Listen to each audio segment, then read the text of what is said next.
If you are looking for a free video editing application, then VSDC is one of the best you can find.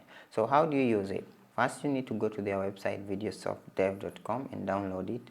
So once on this website, you go to products and select video editor free, and then you'll be given the option to download it depending on your system features. If you're using Windows 64-bit or 32-bit, you'll have the option to download it right there. So mine's already downloaded. So this is how the dashboard of the VSDC application appears or looks like after you have loaded it. So what can you create with VSDC? You can create a blank project, you can create a slideshow, you can capture screen and maybe capture a video. There's a video that I've created on how to use the screen capture functionality or feature, so you can find it in the description below or the link that's going to pop up above. So let's try, for instance, to create a slideshow. So we'll click on that. Then we have these features where you can set up. So I'm just going to name this my project. Then once you have typed your title, there's a bit of a typing error there. So once you've typed your title, what you need to do is do a few settings here and there. You can change the author, the publisher, copyright, and give a short description there. Now in the others video display setup section, you can choose the device type where you expect your video to be played in. You can always choose free configuration if you don't have a specific video, maybe website that you want to upload your video to. But if you want to create a video for a specific platform, if it is only YouTube, you select it from here. Instagram will do that.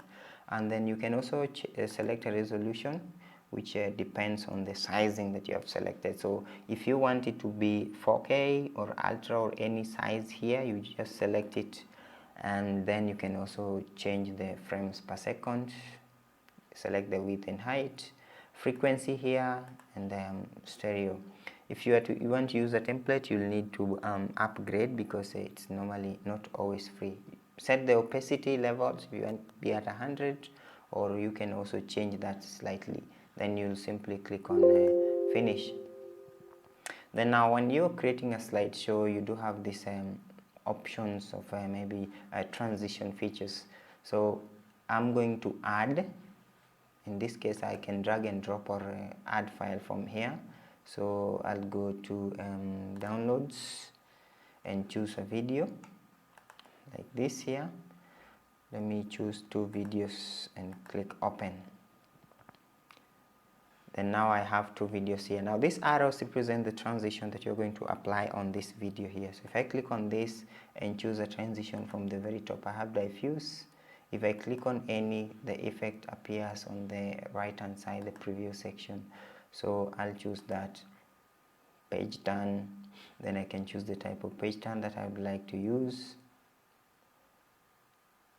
Then check that. I'll just pick any. Then now this will be applied on my video once I click on apply settings. Now if I want to see those effects, I'll preview this, then I'll drag it to this very end, then I'll try to see.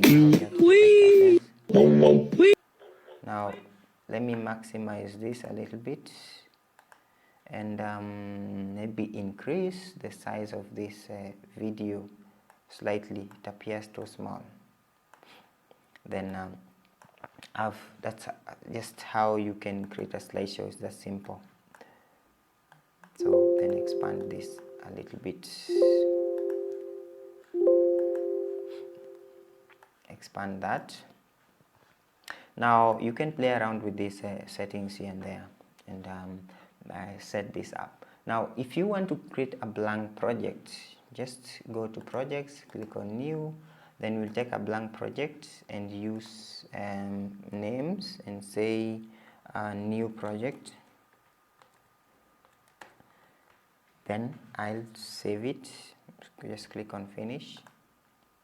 Then now this is a point where I need to know a few things. First, there is the menu section here where you have the projects. You can add a new project, open a saved project, save it, and export. Then we have scenes. You can add new scenes, delete.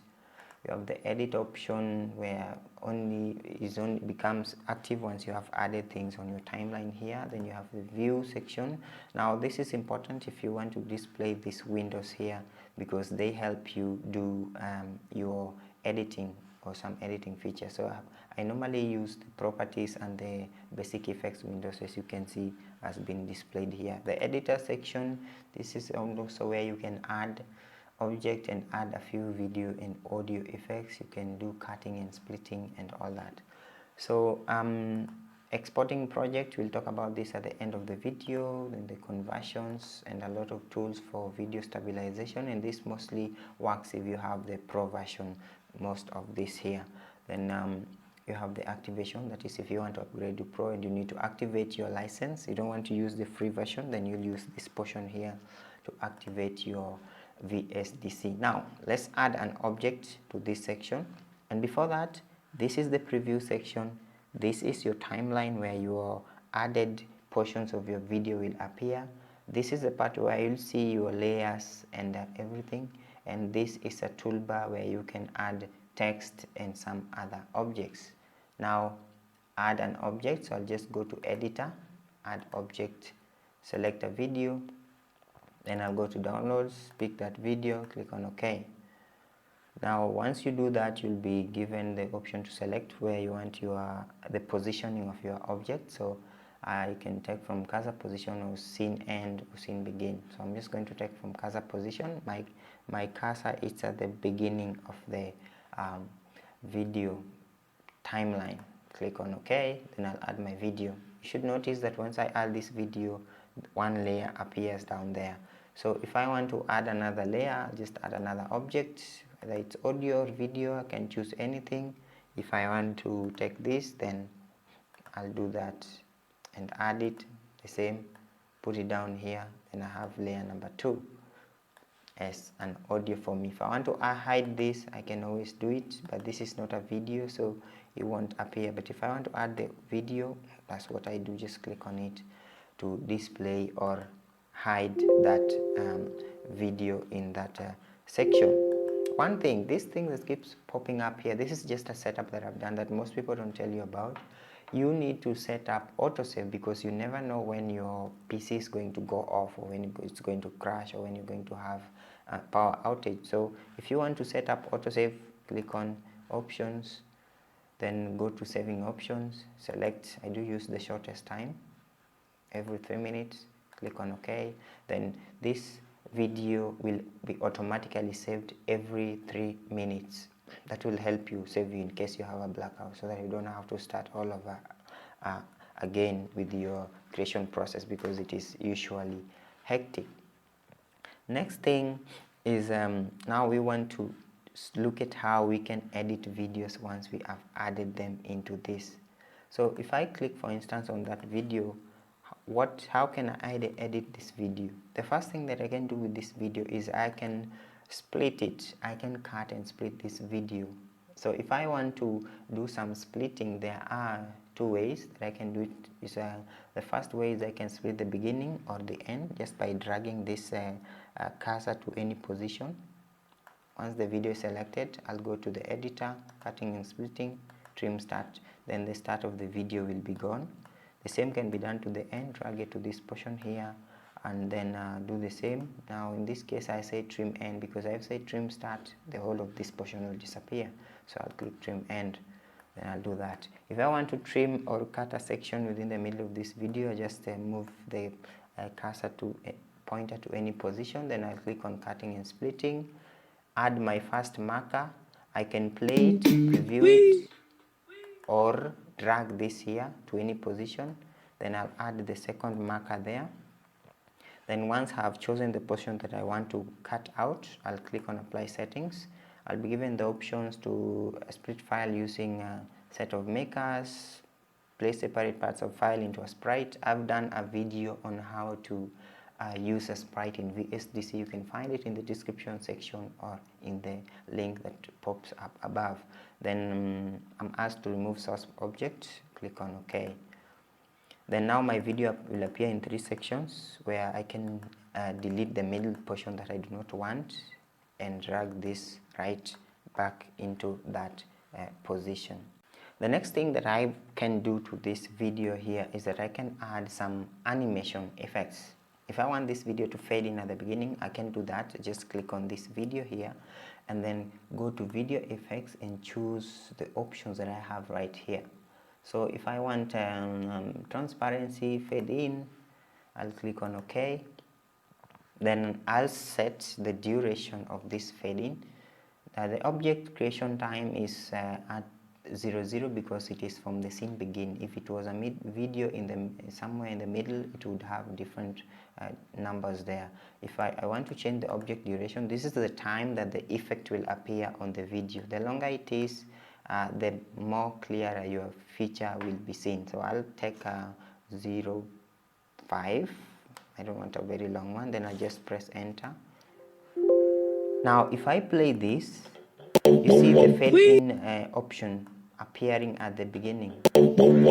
That is one feature that you want to try when you are creating videos. I can also opt to have the fade in feature appearing at the end of my video as well. So I'll just go back to this and drag this here and still take video effect, and then I'll take transparency, fade out, set this time like I had said. So I'll start from maybe just say to scene end, then click on OK. Then I'll set the time here too. Duration, I'll take the duration as 5 seconds again, press enter. Then I'll go to preview. So that's, let's move it. We have to drag it a little bit. To drag this a little bit so that we have it appearing there.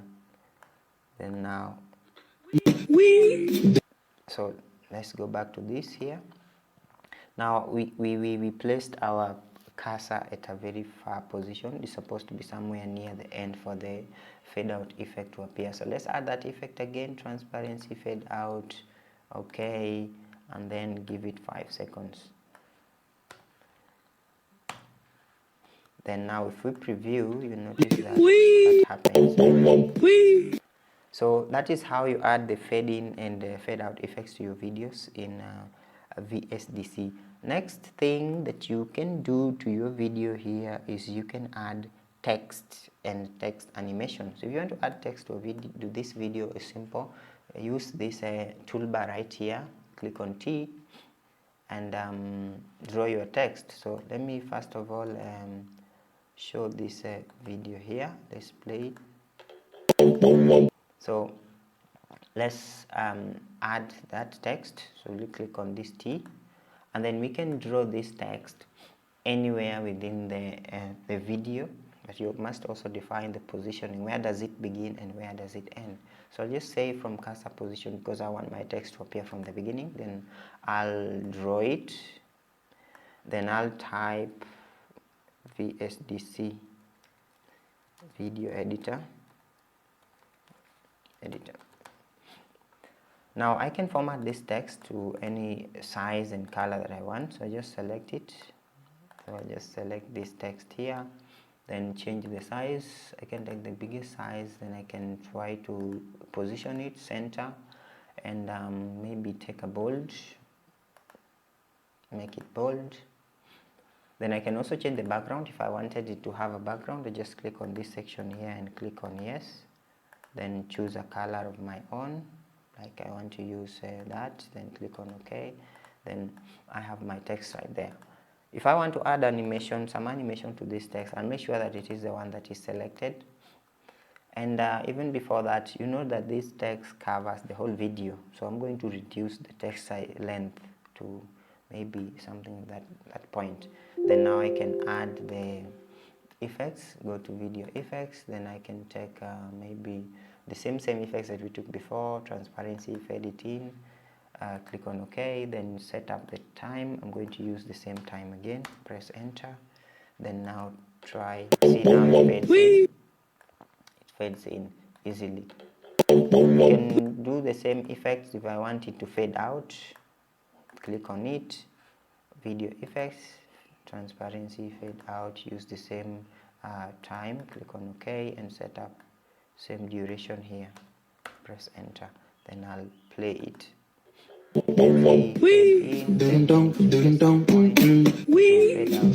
you can alternatively come here and drag the fade out effect